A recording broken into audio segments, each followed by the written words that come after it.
আজকে আমার বাসায় নতুন ধরনের খাবার তৈরি হয়েছে, তো সেই খাবারটা আপনাদের সাথে শেয়ার করবো, আবার নিজে খাবো। তো চলুন, আপনারাই সেই খাবারটার নামটা কিভাবে আপনারা বলেন সেটা আমি জানি না, তো আমাদের বাসায় কি বলে আপনাদেরকে দেখাবো এবং বলবো। আসেন,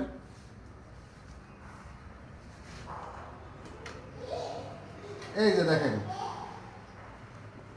মুসুর কালাই দিয়ে, তারপরে এটাকে মুসুর কালাই ভুনা বলে।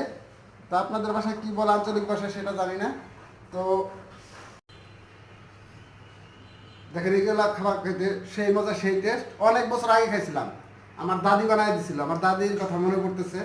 আমার দাদি আজ থেকে 3 বছর আগে আল্লাহ তাআলা এই দুনিয়া থেকে নিয়ে নিচ্ছে। আল্লাহ তাআলা তাকে যেন জান্নাতবাসী করে। আমার দাদির জন্য সবাই দোয়া করবেন।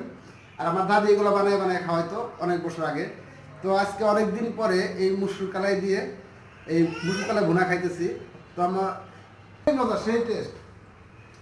সাথে চাউলের ভাজা দিছে এই জায়গায়। আপনাদের আঞ্চলিক ভাষায় এটাকে কি বলে অবশ্যই কমেন্টে লিখে যাবেন। তো সবাই ভালো থাকবেন। আল্লাহ হাফেজ।